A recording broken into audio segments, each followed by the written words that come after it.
Hi hello नमस्कार. मी आहे ऋतुजा आणि स्वागत करते तुमचं अजून एका नव्या व्हिडिओमध्ये.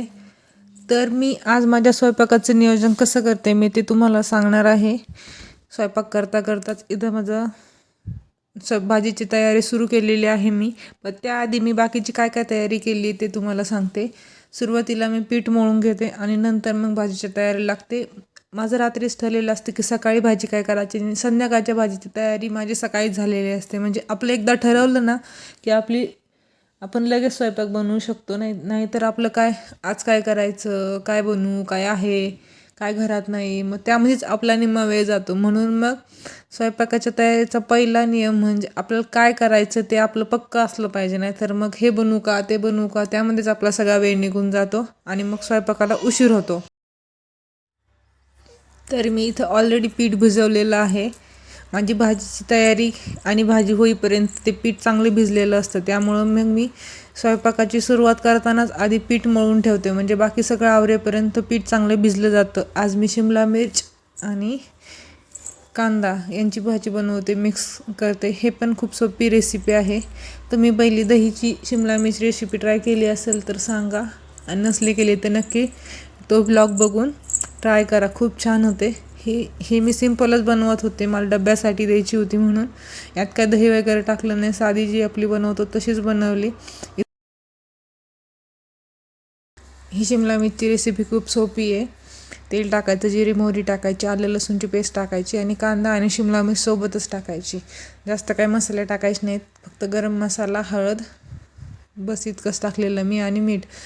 बाकी नंतर मग फक्त शेंगदाण्याचा कूट आपण टाकतो तसंच ही रेसिपी ट्राय केली होती आणि ती छान लागली. गरम मसाला टाकल्यामुळं एक वेगळीच चव आलेली भाजीला. नाही तर मग मी लाल मिरची नाही तर मग मसालाच टाकत असते, त्यामुळे वेगळीच भाजी आपण कशी शिमला मिरच भरून करतो तशीच आपली कशी तरी भाजीच असते दरवेळेस. इथं रोहांचं चाललं होतं की मला उचलून घे, मग मी त्याला आधी उचलून घेतलं. हे लहान जे मुलं असतात घरात ते असंच करतात. आई स्वयंपाकाला लागले की आधी बघायचं असतं यांचं काय चाललंय, मला घे, मला बघू दे. तेच रुहांचं पण चाललेलं असते हे. त्यामुळे त्याला एका हातात घेऊन स्वयंपाक करणं खूपच अवघड जातं. कधी कधी मग थोडा घसरत खाली जातो. मग थोडं त्याला पायावर बसवायचं, परत उचलून घ्यायचं. असंच माझं स्वयंपाक करायचं काम चाललेलं असतं. त्याचा मूड असला तरच तो मला स्वयंपाक करून देतो, नाही तर मग सारखं हे नको करू, ते नको करू, माझ्याबरोबरच खेळ, असं सगळ्याच मुलांच्या बाबतीत असंच असेल. इथं माझं रुहानला घेऊन स्वयंपाक करायचं काम चाललेलं आहे. बघा कसं बघतो मी, काय काय टाकते, कसं कसं टाकते, सगळं त्याला बघायचं असतं. नाहीतर मध्येच जे आपण टाकतोय ते खायला पण दे म्हणतो. इथं तो मीठ मागत होता पण मी काय दिलं नाही. नंतर म्हटलं दर खायला, नको नको म्हटला. मग काय परत ठेवून आले तर परत माझ्याकडे आला तो. त्यामुळे मग आता म्हटलं त्यालाच घेऊन स्वयंपाक करावं. किती वेळ त्याला असं बसवलं, मग म्हटलं बस तू बघ मी काय करते. आणि मग तसंच त्याला बघून बघून स्वयंपाक करायचं काम चाललेलं होतं. इथं मग मी आता चपात्या करायला गॅस ऑन केला तर तो घाबरून पळाला. त्याला ते गॅसचं जाळा दिसला ना तर त्याला ते भीती वाटते, मग तो लगेच तसंच घाबरून पळाला. मी इथं केलं आहे मी चपात्या करायला सुरुवात. हे फास्ट फॉरवर्ड केलेलं आहे, कारण रोज रोज काय तुम्ही माझ्या चपात्या आणि ते भाजीचं बघणार आहेत, म्हणून मग फास्ट फॉरवर्ड करून हा व्हिडिओ बनवला आहे. इथं माझी चपात्या होता होता मी भाजीचं पण भाजी पण करून घेते. म्हणजे चपाती होईपर्यंत भाजी पण पूर्ण शिजली जाते. म्हणून एकीकडे भाजी एकीकडं चपात्या असं चाललेलं असतं माझं. चपातीला पण काय जास्त स्पीड नाही येत बाई. चपाती एक झाली की पूर्ण पार डब्यात गेल्याच्या नंतर मग दुसरी लाटायला सुरुवात करते. इतकंच माझं स्पीड अजूनही आहे, ते काय वाढत नाही आहे. चाललं आहे मग असंच. इथं माझं पटापट चपात्या करायचं काम चाललं आहे. तोपर्यंत रोहन लगेच आला, मग त्याला वरती बसवलं आणि चपाती खायला दिली. म्हटलं खाता खाता तेवढं माझ्या चपात्या लाटून होतील तर त्याला पण पाहता येईल. पण तो जास्त वेळ कुठं एका जागेवर थांबतो. 2 मिनटं थांबला की लगेच त्याचं कुठेतरी जायचं, काहीतरी करायचं काम चाललेलं होतं.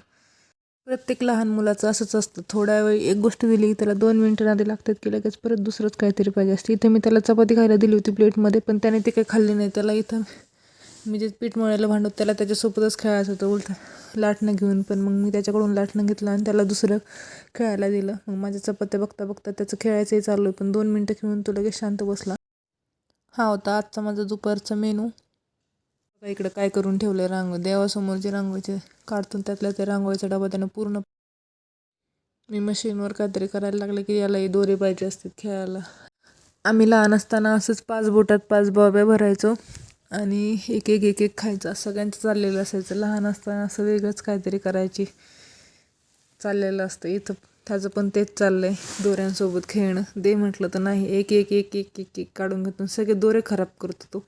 पण त्याला तेच खेळायचं असतं. मग त्याच्याकडून एक एक एक एक घेत होते, देतोय तो पण परत काढून घेतोय.